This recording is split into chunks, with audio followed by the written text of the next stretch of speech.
Tyler, Tennis with Tyler, and today we're going to be going over how to hit a two-handed backhand. Now, who should be hitting a two-hander? Should you be picking a one-hander or two-hander? So if you're a beginning level student, every single time I'm going to teach you two hands. I teach every single one of my beginner clients two hands. It's just statistically better. You have Roger Federer. Roger Federer has his kids. Roger Federer has the best one-hander in the game, and he is still teaching his children two-hander backhands, all right? So make sure, again, if you're a beginner, do a two-hander. If you've played tennis less than 5 years, do a two-hander. If you've been a one-hander for 30 years and you feel good and you're 3.5, 4.0 or above, I would stick with a one-hander. So what do we do? Number one, you want your dominant hand on the bottom and your non-dominant hand on the top. So I'm a right-handed player. So I want my right hand on the bottom and my left hand on the top. Once again, I want my right hand on the bottom and left hand on the top. If you're a left-hander, you want your left hand on the bottom and right hand on the top, okay? Where many players go wrong is that they do this. There's a lot of gap. There's a lot of space between, right? You don't want that. You want your hands touching each other. You don't want them super hard against each other, but you don't want any in between, right? That is not good, and this is what many players do wrong. They hit their two-hander, and they're like this. There's so much space, and they come around the ball. They can't get under the ball. You have to, again, make sure that your hands are close to each other when you guys are hitting. So if you're starting out, if you're a complete beginner, this is what you're going to do. You are going to turn sideways. You're going to face the left side if you're a right-hander, the right side if you're a left-hander, your non-dominant side. You're going to start with one hand, two hands on it, right? You're going to start with the racket low, and then all you're going to do is you're going to start low and then swing over your shoulder, elbows. Once again, you're going to start low, swing over your shoulder, elbows. One more. You're going to start low, elbows. Again, I want you to think low to elbows every single time you hit. Low to elbows. You have to make sure you follow through.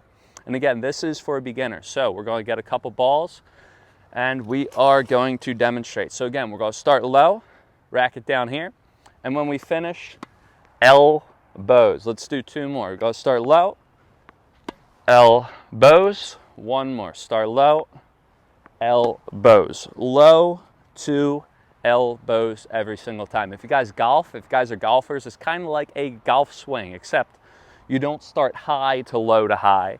You start low to high.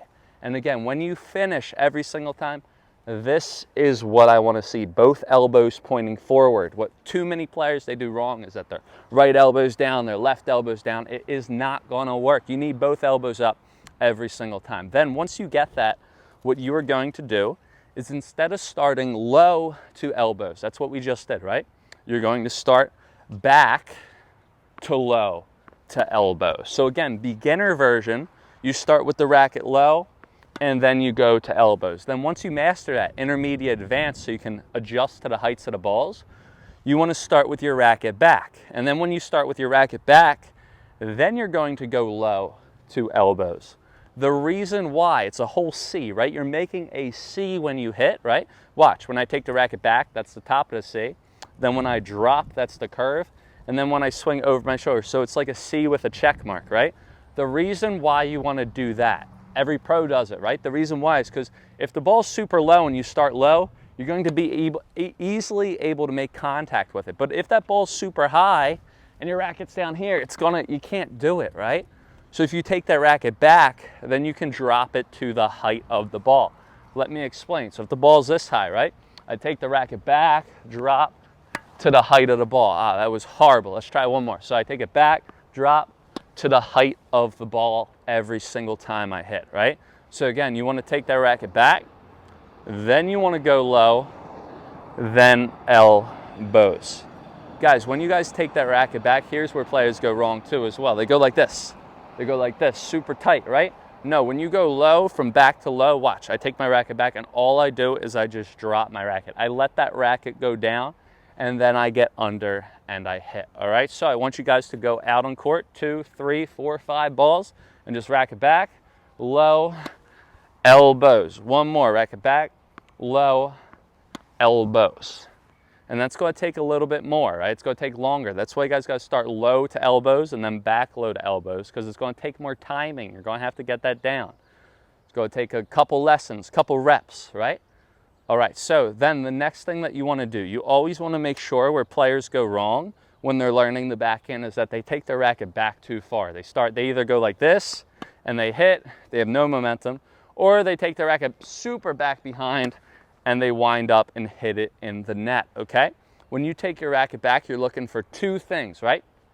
Number one, when you take your racket back, you're looking for the strings pointing to the side and the tip of the racket pointing backwards. Once again, when I take my racket back, I want the strings facing to the side, the tip of the racket backwards. By doing that, it's going to allow me to get into the proper position to hit.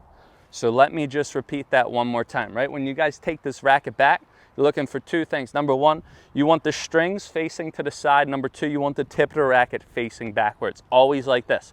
Never here or here, right? Too many players, they go here, strings, they're not facing the side, facing forward. I take it back here, strings are facing backward, right? So every single time, again, strings facing to the side, tip of the racket backward, you're in the proper position, then you can go low to elbows, okay? The last thing that we're going to be talking about, we're going to be talking about the take back. When you take back, too many players, they get too locked, they don't have enough leverage. You don't want to be baseball, but you want to have a little bit of bend in your elbows when you hit, right? So when you take that racket back, you want a little bit of bend, you want a little bit of flexibility, so then you can drop and hit. So again, make sure every single time you take that racket back in the proper position, you have a little bit of bend in your elbows, you drop the racket, and then elbows are up. If you guys can try to implement this into your game, you guys will be able to successfully learn a two-handed backhand, regardless if you're a beginner or intermediate level player.